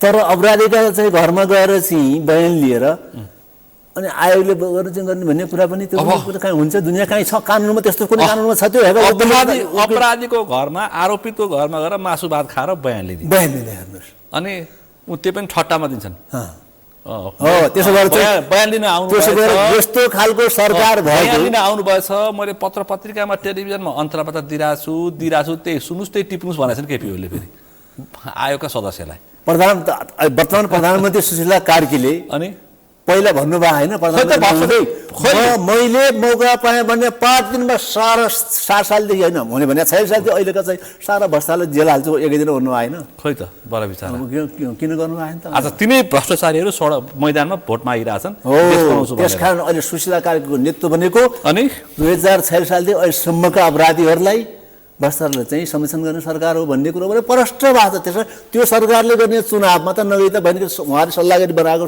चुनावको योजना हो यो जानुहुन्छ उहाँहरू तर अरू कुरा चाहिँ हो यत्रो आन्दोलन दुनियाँको गऱ्यौँ भएको छ भनेर चाहिँ देखाउने एउटा छ अरू कुरो के छ जेएनजीका चाहिँ आन्दोलनका जेएनजीहरूलाई पुरा चाहिँ कदर गरेर हाम्रा हुन् हामी म गर्छु भनेर भोट माग्दा फेरि अर्को चाहिँ खालको चाहिँ यहाँ हल्ला फाइला हामी पनि जेएनजी हो प्रचण्ड आफैले म आफै जेएनजी भइसकेँ विप्लवज्यू चाहिँ जेएनजीले प्रधानमन्त्री भन्छ हिँड्नु हुन्थ्यो भनेर कहाँ अस्ति सम्बोधन कोसँग गर्नुहुन्थ्यो जेएनजीका केटाहरूसँग एक थरी जेएनजी भाइ बहिनासँग मिराज ढुङ्गानाहरूसँग नेत्र विक्रम चन्दले सम्झौते गरे सर्वपक्षीय जेएनजी सरकार हो यस्तो खालको गर्न मुलुक किन भएको छ भन्ने कुरा हामीले गर्नुपर्ने हुन्छ विचार सिद्धान्त दृष्टिविहीन भइसकेपछि अब आफू बाँच्नलाई गर्ने ज्यान पाल्नलाई गर्ने बाँकी यो केही होइन यो मुलुक पास विचार सिद्धान्त एजेन्डा मुद्दा सबै सकिएर अहिले तपाईँले भने जस्तो पद पैसा रमाइलो व्यापार व्यवसायको लागि राजनीति भइरहेछ त्यति भएको छ देश जनता निम्ति होइन आज महँगी कति भएको छ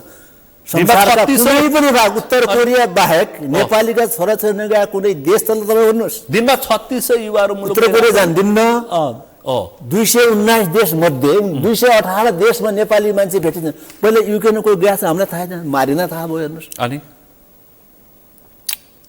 यसो कसले पठाएको हो कसले बनाएको यस्तो वातावरण तस्करहरूले राज्यको संरक्षणमा तस्कर भने माफियाहरूले पठातो हुन् आफै माफिया कहाँ माफियाले पठाउनु माफियाले लिएर जेल हाल्नु पर्दैन थियो कैद गर्नु पर्दैन थियो फौजले ल्याएर माफियाहरूलाई तिर्कै संरक्षण यो सरकारै माफियाहरूको हो यो सरकारै माफियाहरूको माफियाहरूको शैक्षिक माफियाहरूको तस्करहरूको अपराधीहरूको भ्रष्टाचारीहरूको विभिन्न उद्योगपतिको त हेरौँ न उद्योगपतिहरूले चाहिँ बिजुलीका अरबौँको पैसा तिरेका छैनन् जनताको घरमा 30 वाटभन्दा माथि चाहिँ उनीहरूले 1 महिनामा तिर्न पनि लाइन काटिन्छ विद्युत प्राधिकरणले अनि तिनलाई जोड्दै एउटा एमालेको चाहिँ नेता कमल गौतम भन्ने चाहिँ भैरवमा एउटा मन्त्री आउनुबाट चाहिँ उहाँले उज्यालोको मन्त्रीले लाइन काटिदिनु भयो लाइन चाहिँ किन काट्नु कहनु आफै पनि सिद्धिनु भयो हृदयघातबाट उनकै ज्यान गयो यिनीहरू माफियाका सत्ताधारी होइन पार्टी होइन यिनीहरू योभन्दा अरू के नाम दिनलाई मलाई भन्नुहोस् म भनिदिन्छु यिनीहरूको एजेन्डा छैन मान्छु यिनीहरूको विचार केही पनि छैन देश लुट्ने कसरी जनता ठग्ने कसरी साम्राज्यिक विस्तारवादीलाई खुसी पार्ने कसरी किन भन्दा अमेरिका र भारतले सुशीलाजीको नेतृत्व बन्ने बित्तिकै पहिलोपटक बधाई दिए हुन् अमेरिका र भारतले मात्रै दियो र सुरुमा के पहिलोमा नम्बरमा दलाइ लामाले पनि दिएछन् दलाइ लामाले पनि अब अलिअलि दलाइ लामाका मान्छेहरू पनि दलाइ लामाले पनि अचम्म हुनाले हेर्नुहोस् अनि यो देशमा चाहिँ यो नेतृत्व कसले गरिरहेको छ भन्ने कुरोको बारेमा केपी ओलीले गरिरहेको चुनाव जित्छ कि भन्नुभयो तपाईँले प्रचण्डजीले भन्नुभयो अनि अरू कुरा उठाउनु भएको छ नि चुनाव हार भारतले जित्दियो कि अमेरिका जित्दियो भन्ने कुरा हो यहाँनिर हेर्नुहोस् चुनाव जसले चाह्यो उसले जित्छ भोलि 21 को निर्वाचन चाहिँ अब 21 गतेको चुनावमा रोड म्याप कहाँ बनाएको छ अनि त्यो चाहिँ तपाईँको 21 गते फागुनको चुनावमा कसलाई हुने कुरा पुरै ग्रान्ड डिजाइन बनिसकेको छ यो त प्रक्रियामा गएर चाहिँ नाच्दाखेरि गाउने बजाउने सारा कुरा गर्ने पर बसिरहेको हुन्छ पर्दाले छप्या हुन्छ फागुन 21 पछाडि यी देखेका अनुहार मात्रै कोही जब बल्ल पर्दा फागुन 21 पछाडिको परिणाम आछ कि अहिले देखेका अनुहारहरू कति कोमामा पुग्छन् अहिले त्यस्तो छैन सुनिजी हामी हाई स्कुलसम्म पढ्दाखेरि हामी पनि सांस्कृतिक कार्यक्रममा भाग लिन्थ्यौँ गाउने बजाउने भित्र हुन्थ्यो हेर्नुहोस् हार्मोनियम मादर साँदर हार्मोनियम नि त हुन् के र डम्फु सम्पु पर्दा हुन्थ्यो दुईवटा पर्दा छेउ खुल्थे यतातिर केटीहरूको लाइन 2-3 जना नानीहरू यतातिर 2 जना हामीहरू भनौँ न ताली खाइन्थ्यो हेर्नुहोस् म आफै पनि छु रुकुमको हाई स्कुलमा रुकुमको भने हो यो चाहिँ पर्दा पछाडि गाउने बजाउने मान्छेदेखि लिएर गाजा बाजा बजाउने अमेरिका र चाहिँ अब नाच्ने त प्रचण्डजी केपीजी र चाहिँ बालनजीहरू छ नि पूर्वी रुकुम कि पश्चिम रुकुम हो? पूर्वी रुकुम अहिले सदरमुकाम नजिक हाम्रो जनार्दन शर्मा जनार्दन त पश्चिम रुकुम गर्नु उनी भाइ हुन्थे नि तर उनी पश्चिम रुकुमको कर्णाली पर्छन् हामी लुम्बिनीमा प्रचण्डका ठाउँमा प्रचण्ड मेरो क्षेत्र हो प्रचण्ड अब त्यहाँ पुगिरहेको छ प्रचण्ड जानुभएको छ चार्दै खोज्दै जाँदाखेरि भेटियो छ जित्छन् शहीद पुत्रै चुनावी होइन प्रतिस्पर्धा शहीद पद भने पार्टी चाहिन्छ संगठन चाहिन्छ होइन शहीद त धेरै छन् विप्लवले अर्को जिल्लाबाट विप्लवको छेप प्रास्त पनि गइरहेछ सबैभन्दा चाहिँ बढी रोल्पामा हो सङ्ख्या शहीदको त्यसपछि रुकुम हो दुईवटा हुँदाखेरि पनि अब पूर्वी रुकुम मगर समाज छ दलित बस्ती छ त्यहाँ अब सयौँ चाहिँ शहीद परिवार छन् है त्यसमा एउटा बाबुलाई त्यहाँ उठाछन् अब त्यो किन भन्दा शहीद त धेरै हुनुहुन्छ त्यहाँ परिवार छ त्यसले चाहिँ असर गर्दैन त्यति किन भन्नुहुन्छ भने त्यो भनेको चाहिँ हिजो थवाङ पछिको त त्यहाँ माओवादीको भूगम तक्सेरा भन्ने छ कोट राङ्सी जस्ता गाउँहरू ताप राप भएको ठाउँ हो त्यो आगो दन्केको ठाउँ हो त्यहाँ चाहिँ 12वटा 30वटा गाविस थियो हेर्नुहोस् 43वटा गाविस त पहिला एउटै रुकुम हुँदाखेरि जो गाविसको संरचना थियो नि त राज्यले बनाएको थियो अहिले पछि चाहिँ 30वटा विगतका चाहिँ भनौँ उतेबलका चाहिँ हालका अरू के अरे उता कर्णालीमा छ अथवा दोस्रो पहिलो के अरे पश्चिम रुकुममा पर्छ जम्मा 15वटा गाविस उहिले 1500 गाविस छ 3 गाउँपालिका पूर्वी रुकुममा पर्छ अहिले सानो छ जिल्ला बागलुङ सम्मेलन चाहिँ बनाउन खोजे बागलुङ विद्रोह गरेर हानाहान भएर उनीहरू गयो त्यति माथि छ त्यसो भएर के हो भन्नुहुन्छ भने पूर्वी रुकुम जम्मा 12वटा 15 मध्ये 12वटा गाविस उहिले मगरहरूको एक लौटी बसोबास भएको मगर समाज हो जो खामवासीहरू हुन् त्यसपछि 3वटा मात्र हामी पनि छौँ हाम्रो पोखरा भन्ने अहिले सिस्ने बनाहन तिनै गाविस 3वटा पहिला गाविस अहिलेको एउटा गाउँपालिका छ सिस्ने गाउँपालिका अधिकांश सङ्ख्या मगरहरूकै हो त्यसो भएर मगरहरूको चाहिँ के छ भन्दा एकताबद्ध छन् उहिलेदेखि अहिले होइन पञ्चायतकालदेखि त राजा महाराजा गोपाल शाहरुका विरुद्ध लडाउन् तिनीहरू सदरमुकाम काण्डको 2030 सालमा जनार्दन शर्माले प्रचण्डलाई हराउन सक्छन् भनिरहेछन् काठमाडौँतिरका नेताहरूले हार्दैनन् उनले सक्नुहुन्न भनेपछि जनार्दन अब नेता मान्दैन रुकुममा अनि अर्को भाइले अथवा मान्लान् दाइले यस्तो भन्दियो त्यहाँ गएर भन्नु दाजुभाइ नै हो क्या हाम्रो सन्तान दाजुभाइ भनौँ न त किशोर बुवाको छोरा हो नि त आदरणीय मान्छे पहिलो रुकुममा चाहिँ माओवादीको चाहिँ पहिलो जो चौथो महादेश भयो नि त्यहाँको पहिलो सम्पर्क गर्ने जनार्दनको बुवा किस्कन्दन बुवा हो शर्मा हाम्रो सबैको आदरणीय मान्छे हो हाम्रो बुवाहरूले पनि मान्छे जनार्दन यसले शर्मा लेखे पनि गौतमै हुन् गौतम हुन् त्यसो भएर चाहिँ उहाँ अब विद्रोह गर्नु के गर्नु त्यो धेरै कुरा किन सबै जानिसकेका छ होइन कहाँ कहाँ पुग्नु भएको छ भन्ने कुरा तर रुकुममा चाहिँ के छ भन्नुहुन्छ भने रुकुमको जनताले म गएको थिएँ हेर्नुहोस् त्यहाँ बहिष्कार गर्यो पार्टीले 2070 सालमा विरोधी हुनुहुन्थ्यो त्यहाँ गएर म बहिष्कार गरेर जिम्मा लिएर रुकुम गएको बेला सल्लाह गर्दै पठाउनु भयो किरणजीहरूले गाउँमा गएपछि म तपाईँलाई हामी धेरै मान्छौँ नआउनुहोस् बहिष्कार किन गर्ने हामीले गोपालजीसँग शाह जान्छन् यहाँबाट जसले हाम्रा घरमा हाम्रा चेलीबेटीलाई हामीलाई बलात्कार गर्यो पुलिसले सानाले हत्या गर्यो केटाकेटा कस्तो थियो यहाँ त्यति बेला माओवादी त्यो जनार्दन समेत बन्दुक बोकेर बन्दुक हाम्रो घरमा राखेर चाहिँ हामीलाई जोगाएका मान्छेहरू हुन् जस्तो सुकै जहाँसुकै जेसुकै गरून् भोट हामी किन्न हाल्छौँ हाल्दैनौँ काङ्ग्रेसलाई हाल्दैनौँ एमालेलाई अनि तपाईँहरूको बहिष्कार लागिन्न भन्नुभयो आमा लागिन्न बाबु जानुहोस् हाम्रो भनाइ चाहिँ लागिन्न बाबु भयो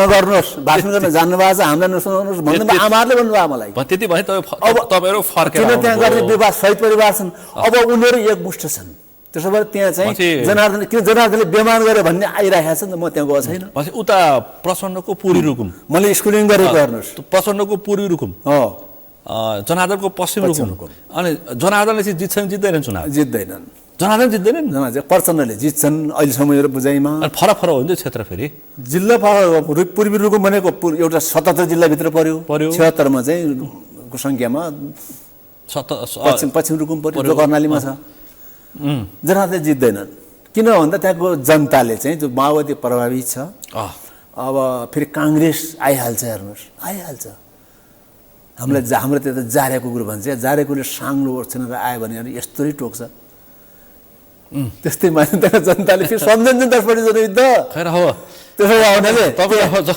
जनार्दनले यो फागुन 21 को निर्वाचन तपाईँ जित्दैन भन्नुभयो। अब फागुन 21 पछाडि मत परिणाम आफै तपाईँसँग एकचोटि जिते भने फेरि तपाईँसँग मैले छलफल गर्नु जिते भने त्यो त नेपाली जनतालाई चाहिँ अब के भन्ने त्यो अरूको जनतालाई हाम्रो होइन। म त धेरै स्कुलिङ गरेको खाएको पिएको उनीहरूले जनतालाई बनाएको म आफै पनि त्यहाँ पालिएको। अब अरू कुरा यहाँ अब ओली प्रचण्ड त सुरक्षित भए, प्रचण्ड त जित्ने सुरक्षित भए। अब यहाँ केपी ओली पनि छ, केपी ओली जित्दैन अहिले, केपी ओली पनि जित्दैन। केपी ओली त सर्वत्र यहाँ मात्र संसारमा नाङ्गे हाने त नेपाल मात्रै हो र बालेन साले बाजीमा बारीमा त्यो दमकको मात्रै होइन नि त संसारभरि। किन भन्दा जेनजी आन्दोलनको प्रभाव त संसारभरि गयो, विश्वभरि गएको छ। जेनजी आन्दोलन अरू देशमा पनि उठे, तर यहाँको घटनाक्रमले त किन त्यो बेला उहाँ प्रधानमन्त्री हुनुहुन्थ्यो, राजा ज्ञानेन्द्रले 23 जना मान्छे मात्रै मारेको हो। भनेपछि केपी ओलीले चुनाव जित्दैनन्। तपाईँको 45 सालमा 19 जना मरे हुन् पञ्चायत आन्दोलनमा। हेर्नुहोस् भन्दा 72 जनाको जिम्मा नलिने उनले जिम्माले सत्ता छोड्या नि दुईटाले त मैले छोड्नु भएन नि। हेर्नुहोस् सत्ता छोड्नु भयो, तर अहिले हो छोड्या मौसुर छैन। उनले त मौसुर भएर आफूमा ज्ञानेन्द्र सत्तामा आउँछु भनेर चुनाव लड्नु आँट गरेका छैन नि त। मजमान सिंहले पनि त सङ्गठन दर्ता गरेर रापरमा अरूले खोले, उनी त चुनाव लड्नु 48 सालमा आएका होइनन् नि। त्यसो भएर के हो भनिन्छ भने अब उहाँले चाहिँ अहिले पनि चुनाव जिताए भने पूर्व भनेको हेर्नुहोस् झापा भन्यो। म एउटा कम्युनिस्टको नाताले भन्दाखेरि 29 सालको 28 सालको झापा विद्रोह अलिअलि सुन्यौँ हामीले, हामी पुष्पराज समूहमा थियौँ। त्यसपछि चाहिँ 29 सालको सुर्खानीको जङ्गलमा भएको घटनाहरू सुनियो। 30 सालमा मैले पारिश्रय पाएको पुष्पराज समूहमा, जसले म 9 कक्षामा 8 कक्षामा पढ्थेन, 16 वर्ष पुग्ने बित्तिकै अहिले पछि न हामी भयो पढाइ पारिश्रय पाएको मान्छे हेर्नु म त्यो बेला।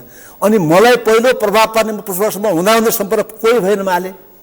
म चाहिँ झापा विद्रोहका चाहिँ 5 जना शहीदलाई सम्झेर कमिसन सदस्य ल्याए। हेर्नुहोस् अर्को पार्टी हुँदाहुँदै पनि पछि चाहिँ पाल्पा पढ्नु हामी बिचमा हामी त्यस्तै विपत्ता भयौँ, त्यहाँ आन्दोलन भयो, सारा कुराहरू भए। 38 सालदेखि 38-44 पाल्पा क्याम्पसमा पढ्यो। 39 सालमा चाहिँ बल्लमा पाल्पा आएर त्यहाँका साथीहरू समेतलाई मिलाएर नेकपा तत्कालीन मालेमा पाल्पाएर चाहिँ मालेको पार्टी समावेश भएको हो कि। त्यसो भएकोले के हो भन्नुहुन्छ भने त्यहाँदेखि झापा आन्दोलनको त्यत्रो पहिलोपटक नेपाली कम्युनिस्ट आन्दोलन बन्दुक उठाउने झापा र पहिलो सैदपुर जिल्लाका जनताले फेरि अहिले पनि केपी ओलीलाई जिताउँदैन भने सूर्य उदाउनेको देश अनि झापा विद्रोहका चाहिँ बन्दुक उठाउने जिल्ला भनेर भन्नुपर्छ तपाईँ हामीले फेरि भोलि मैले आज भन्नु न। झापामा के भनिरहेछन् केपी ओली मुख लिएर आउँछन् कि सूर्य लिएर आउँछन् हेरौँला भनिरहेछन्। हो चिन्नु पर्यो उनले। अब बालेन शाहले जित्नु भयो त्यहाँ, चिन्नु पर्यो जनताले। मेरो अब होइन किन भन्नुहुन्छ भने बालेन शाह अब त्यहाँ गएका छन्। अब केपी चाहिँ त्यहीँको हो। केपी 14 वर्ष जेल किन बस्नु भयो सोध्नु पऱ्यो नि त। सुखाने जङ्गलमा किन मारेर सोध्नु पऱ्यो। केपी त्यहाँ जनतासँग त्यहाँका जनतासँग भोट मतदातासँग सोध्नु, त्यहाँका मतदाताले सोध्नु पऱ्यो नि उहाँलाई। शहीद परिवारका अरू चाहिँ एकजना त झुन्नेर मर्नुभयो यहाँ आएर बल्खुमा। हेर्नुहोस् केही नपाएर त्यहाँ शहीद परिवारको कुन उसलाई त्यहाँ भाषा 5 जनाको उसलाई चाहिँ हेर्नुहोस् त व्यवस्था। एकजनालाई मात्रै त्यहाँ चाहिँ सभासद के बनाइदिएको थियो एमालेहरूले। अरू केही हालत हेर्नुहोस् त हाम्रो मनजन अधिकारलाई के बनाएछन्। अनि भएर त्यहाँ गएर भोट माने दिइहाल्ने। अब जनतासँग मैले आग्रह गरेँ, अरू बढी भन्न मिलेन। जनता चाहिँ अब कुन अवस्थामा हुनुहुन्छ किन सूर्य उदा पनि चाहिँ पहिलो बन्दुकको ज्वाला केपी ओली चाहिँ यसपटक अब एक किसिम भन्दाखेरि हार्छन् पत्ता साफ हार्नुपर्छ। गगन थापाले काङ्ग्रेस कब्जा गरेका छन्। उनले हस्ताक्षर गरेर आफूले टिकट वितरण गरे। रातभरि टिकट माग्दाखेरि पनि शेरबहादुर देउवा दम्पतिले टिकट पाएनन्। मलाई चाहिँ म धन्यवाद दिन्छु। जेनजी आन्दोलनमा चाहिँ लाखौँ जनताले हड्डी भाँदिन सकेका कुरा चाहिँ 2टा खास गरी चाहिँ गगन थापाले शेरबाजीको हड्डी भाँदे। हेर्नुहोस् गगन थापा र विश्व प्रकाशले हो भाँदे। त्यो विद्रोह ठुलो भयो नि त। त्यो यदि जेनजीको 24 गतेको खाएको कुटाइ भन्दा पनि डरलाग्दो होइन त्यो कुटाइ त हिँडका अस्पतालमा टाँका लाए, सैनिक अस्पतालमा त्यहाँ गइसके। राजनीतिक जीवनमा त चाहिँ त्यो त हड्डी त जोड्छ डाक्टरले। अब यो त जोड्नेवाला छैन। अदालतमा गएका छन्, अदालतले पनि के गर्ने। अदालतले के चुनावै गइसक्यो के गर्ने। 15 दिन पछि आएको लिखित माग भन्छ लिएर यसो हेरास्तो गर्ने सक्यो राख्ने दराजमा राख्नु पऱ्यो नि त। जागिर छ त्यहाँ त उनले नियुक्ति गरे, प्रधानमन्त्रीले नियुक्ति गरे, केपीजीले नियुक्ति गरेको प्रधान न्यायाधीश हुनु होला, अरू न्यायाधीश होला। अझ को भन्नुहुन्छ शेरबहादुर देउवाल त कति न्यायाधीश भर्ती गर्नु भएको छ त्यहाँ। उनले चाहिँ त्यो अलिकति चाहिँ ड्युटी पुरा गर्नु परेन। धर्म भन्ने हो नि, धर्म किन हार्ने भन्ने हुन्छ नि त यो चाहिँ अध्ययनवादीहरूको। त्यसमा त्यति मात्र केही गर्दैन, त्यो अब थन्क्यो। अब भइसकेपछि अब त्यत्रो चाहिँ योभन्दा पत्याएको भए ज्यानजी आन्दोलनमा चाहिँ केपी ओलीले चाहिँ प्रधानमन्त्री उहिले गएर हान्नु भन्दा भन्दै त्यहाँ उहाँले पिटाइ खानुभयो, एमालेको साथ केपीको सङ्गतले पिटाइ खानुभयो, शेरबहादुरले पिटाइ खाए। फेरि केपी ओलीकै सङ्गतले अस्ति चाहिँ तपाईँको राष्ट्रिय सभाको एकता गर्नुभयो र यो चुनावमा पनि एकता गर्दै हुनुहुन्थ्यो उहाँले। काङ्ग्रेस र एमालेको चुनावमा एकता हुँदै थियो, काङ्ग्रेस र एमाले भन्दा नि शेरबहादुर त्यो भएर केपी ओलीको एकता हुँदै थियो। सङ्गत गुणको फल भन्ने छ हामी त केपी ओली नेपाली समाजमा झन्डै बर्बाद पारेका फल सङ्गत गुणको फल भन्छन् नि हो। केपीको सङ्गतले उहाँले पिटाइ खानुभयो, घर जल्यो। हेर्नुहोस् केपी ओलीको कारणले चाहिँ उनी अर्कै जेएनजी थियो, अर्को काङ्ग्रेस भित्रकै जेएनजीहरूले चाहिँ अड्डी बाँध्दै त्यहाँ ठुलो चाहिँ केपी ओलीजीको सङ्गतले गर्दा उहाँको जीवनै समाप्त पार्दै राजनीति। शेरबहादुर देउवाको दम्पतिको थला परे। अब यसो हेर्दा चाहिँ माया गरेर गरे जस्तो पनि देखिन्छ। केपी भन्दा कुटिल चतुर पनि मानिन्छन्, सिद्धनलाई पनि गरेका होलान्। अनि भन्दै थिए किन गर्ने पार्टीका सारा ल्याउने दस्तावेजहरू चाहिँ गरेर अनि त्यसरी अहिले यस्तो सबै मिलेर जानुपर्ने बेलामा चाहिँ गर्ने भनेर बाहिर त्यस्तो भने जस्तो भित्र अब हाम्रै पालो आयो भने खुसी भएर चाहिँ अब पुगे जस्तो पनि छैन। फेरि जाली सिल्ली उनीहरू अर्को फेरि अस्ति यो गगन थापाहरूको विशेष महाधिवेशन अगाडि केपी ओली पुष्पकमल लाल प्रचण्ड र केपी ओली पुष्पकमल लाल प्रचण्ड र शेरबहादुर मिलेर राष्ट्रिय सभामा पनि सिट बाँड्ने अनि फागुन 21 को निर्वाचनमा पनि 35-35 देउवा र केपीलाई अनि 30% चाहिँ माधव र प्रचण्डलाई भनेर झन्डै बाँडिसकेका थिए। अहिले तपाईँले भन्नुभयो भने गगन थापाले हड्डी भाँचे पछाडि सबै छिन्न भिन्न भयो। त्यहाँ किन भन्दा त्यो एउटा भेलीको डल्लो थियो, उसले घनले हान्यो त्यहाँ छरपष्ट भएपछि झिङ्गाहरू घुमिएका छन्। प्रचण्डकै ठाउँमा थिए। अब त्यो उछिट्यो भने त त्यो टुक्रो कहाँ घन्ल्याएर कहाँ पुग्छ झिङ्गा तिङ्गा छन्। नि संसदीय भनेको छ भने भेलीको डल्लो खान आएका झिङ्गा हुन्। त्यो चाहिँ सुशीला कार्कीजी र राष्ट्रपति उसले चाहिँ फालिदिनु भएको छ। 21 त्यो खाइसकिने हो। त्यो खाइसकेपछि अर्को मैले बुझाएको थियो सरकार अर्को हामी गैर संसदवादीहरूले बुझाएको कुरा यही बुझाउनु जरुरी छ भन्ने लाग्छ। अर्को कुरा बालेन शाह, कुलमान घिसिङ, हर्ख साम्पाङ, रवि लामिछाने, बालेन र रवि लामिछानेको एकता, कुलमान घिसिङ एक्लै प्रतिस्पर्धा, उता कोशीतिर पूर्वतिर चाहिँ हर्क साम्पाङ माटो बोकेर हिँडिरहेछन्। यिनीहरू चाहिँ के होला? संसदीय व्यवस्था मान्ने र एउटै ड्याङका मुला हुन्, यसमा फरक छैन। तर पनि अब अहिलेको जो माहौल छ नि माहौल जनताको मान्छे त किन भन्दा क्रान्तिकारी कम्युनिस्टहरू भनेकोमा चाहिँ अस्ति नेपाल काठमाडौँ बन्द गरेर एउटा मोटरसाइकल रोक्न सकेन उनीहरू बिचरा। उल्टै चक्का के अरे नेपाल बन्द भनेको रे होइन काठमाडौँ बन्द हो, भेली बन्द हो, उल्टै जाम भयो भने समाचार आइरहेको थियो। होइन हाम्रो नेताहरूले अठारमा एउटा मोटरसाइकललाई रोक्न सकेन। त्यो बिजोग छ उनीहरूको। नागरिकको शक्ति हुनु पर्यो। किन भन्दा 6वटा है 7 गरी क्रान्तिकारी कम्युनिस्ट पार्टी भने एउटा मोटरसाइकललाई रोक्न सकेनन्। त्यो हालत छ। त्यसपछि अब त्यो कुरा अब किन भन्दा यो चुनावलाई बहिष्कार भन्ने के गर्नु त हाम्रो त उस्तै भए त देशव्यापी रूपमा डम डुम पारेर चुनाव बिथल्न हुन्थ्यो त छैन तागत। अब त चुनावमा जाने गइसके बेला अहिले के छ भन्दा जनताको विकल्प छैन। हेर्नु भोट हाल्न सबै जान्छन्, मेला जात्रा सबै जान्छन् के भोट हाल्छु हो जाने कहाँ जान्छ भन्दाखेरि अहिले चाहिँ काँखेलाई सम्झिन्छन्। त्यसले गर्यो हालत देख्छन् एमालेको त्यो छ या कस्तो गर्यो भन्ने कुरा छ। त्यसो भनेर नयाँ लहर लिएर राष्ट्रवादतिर आएको छ। मैले देख्छु समाजमा बालेन भनेर तपाईँको त्यो हेर्नु तर होइन बालेनको अनुहार हेर्दा चाहिँ जनकपुर धाममा हेर्नु मान्छे घाइते भयो नि त्यहाँ। किन त्यस्तो भयो त? ल हेर्नुहोस् त जस्तै हिजो प्रचण्डलाई भेट्न जाँदा भन्दाखेरि चाहिँ रोल्पाका रुकुमका डाँडा काँडामा जनताका छोराछोरी रोल्पाका छोराछोरी मारिन्थ्यो नि त पुसी सानाबाट। त्यस्तै भएको छ किन प्रचण्डको त्यति तेज माथि प्रचण्डको तेज भस्म भएर बालनको तेज माओले भन्नुभएको छ हामी कम्युनिस्टमा हेर्नुहोस् है विचार छ सबै छ विचार सिद्धियो सबै जान्छ भने विचार सिद्धिएपछि जाने त्यही त हो त कहाँ जान्छ त प्रचण्डको विचार ठिक ठाउँमा जानुभएको छ। विचार नभएपछि जो विचार ठाउँमा जानुभएको छ यसलाई मैले मानेको छु। फेरि ढाँट्नु भएको थियो उहाँले अहिलेसम्म त्यो ठिक छ। बाबुरामले पहिले म मार्क्सवादी होइन मार्क्स काम छैन जानुभयो उहाँले ठिक कुरा गर्नुभएको थियो।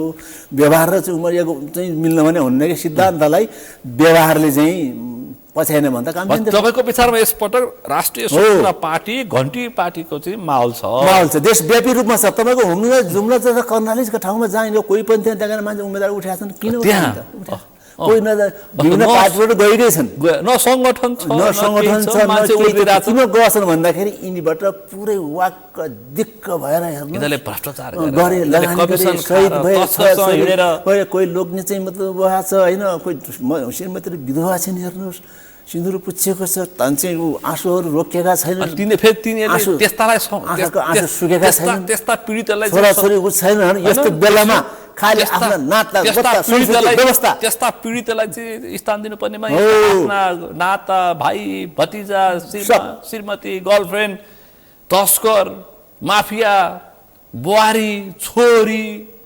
सबलाई संसदमा माथि केन्द्रदेखि सदस्यदेखि लिएर प्रधानमन्त्रीसम्म भन्नुहोस् न हैसियत अनुसारको वडा सदस्य पनि दिएका छन् यिनीहरूले।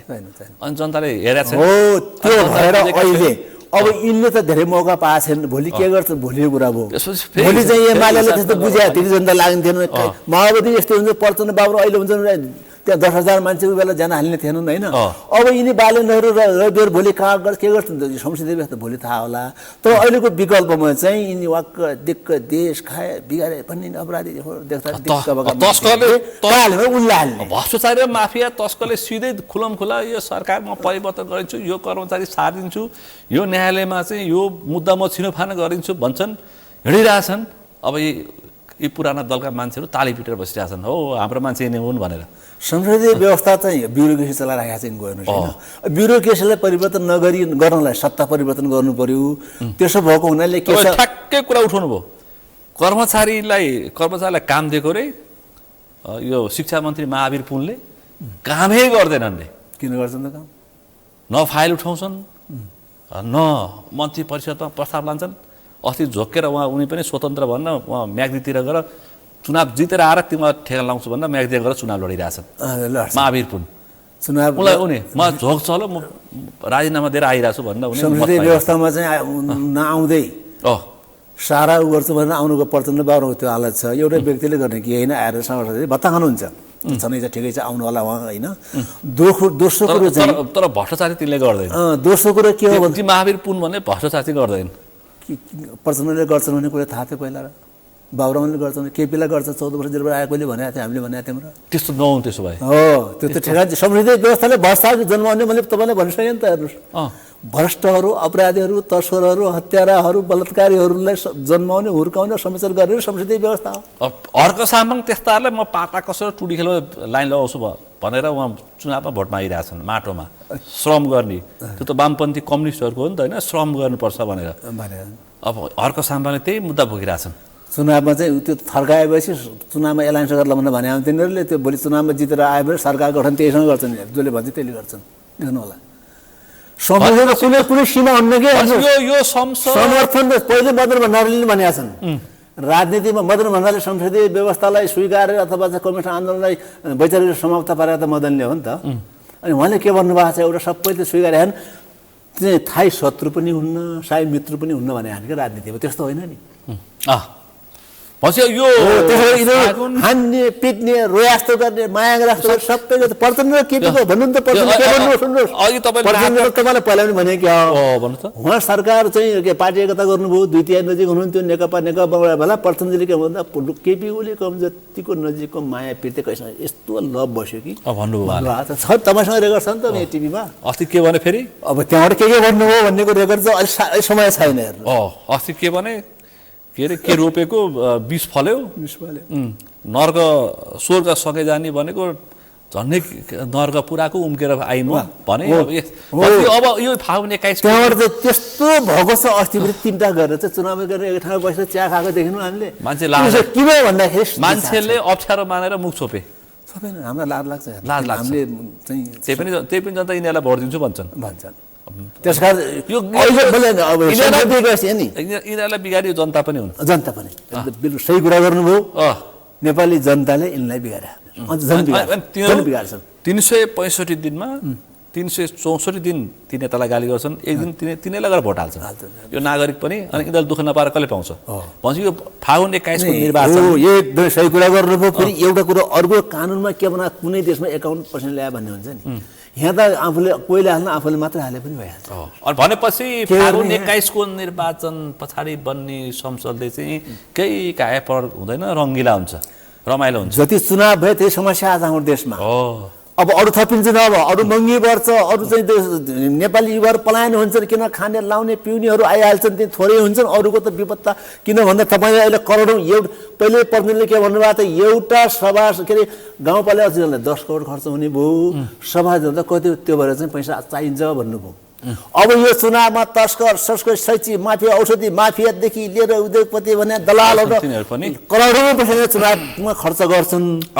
त्यसपछि के गर्छन् भन्नुहुन्छ भने त्यो ऋण तिर्नलाई सबै छुट दिन्छन्। अनुकूलको काम त्यसपछि गर्छन्। जनता फेरि तपाईँको मारमा पर्ने को त नेपाली जनता होइन। पछि अब अरू सङ्कट आइपर्छ, जहिले चुनाव भयो नि 48 सालपछि सङ्कट आयो, पछि माओवादी जनयुद्ध जन्मियो हेर्नुहोस् न, त्यही सँगसँगै भएको होइन। तपाईँले पहिला नै हामीले कुराकानी गरिसकेका छौँ होइन, भनेपछि कुरो त्यही हो, हुनेवाला केही छैन। झन् समस्या आउने हो। ठ्याक्कै समय सक्यो। यो समय र संवादलाई विशेष रूपमा आभार व्यक्त गर्न चाहन्छु, किनकि आज हामीले विशेष गरी फागुन 21 निर्वाचन र यी सबै दलहरूको एक किसिमले एउटा अपरेसन गर्ने प्रयास गऱ्यौँ, जनताले पनि बुझ्यो होलान्। यो समय र संवादलाई आभार व्यक्त गर्न चाहन्छु। म पनि धेरै धेरै तपाईँ समेत चाहिँ टेलिभिजन सगरमाथालाई धेरै धन्यवाद र आभार व्यक्त गर्छु। नमस्कार। आज हामीले विशेष गरी फागुन 21 निर्वाचन दलहरूको एजेन्डा केही पनि देखिँदैन, सबै चुनाव जित्छु भनेर मैदानमा पुगेका छन्। अब उनीहरूका घोषणापत्र कस्ता आउँछन् त्यसपछि पनि छलफल गरौँला। घोषणापत्र चुनावभरि चर्चा हुन्छ, चुनाव सकेपछि सिरानीमा पुग्छ। त्यसकारण यो मुलुकमा जस्ता किसिमका आन्दोलन र जस्ता किसिमका मानिसहरूको ज्यान गए पनि, जस्ता किसिमका प्रदर्शन भए पनि मुलुक बन्दैन भनेर मान्छेहरू बुझेका मान्छेले त्यो भनिरहेका छन्। आज हामीले विशेष गरी फागुन 21 को निर्वाचन केन्द्रित रहेर विभिन्न पार्टीहरूको छलफल गर्ने प्रयास गऱ्यौँ। आजको यो छलफलमा मसँग सहभागी हुनुहुन्थ्यो वाम विश्लेषक, राजनीतिक विश्लेषक, लेखक हस्तबहादुर केसी। आजको विषय प्रसङ्ग यति नै। भोलि अर्को विषय प्रसङ्गका साथ एसटिभी च्याटले हुने बाचा गर्दै म सुनिल दाहाल पनि बिदा चाहन्छु। सगरमाथा टेलिभिजन हेर्दै गर्नु।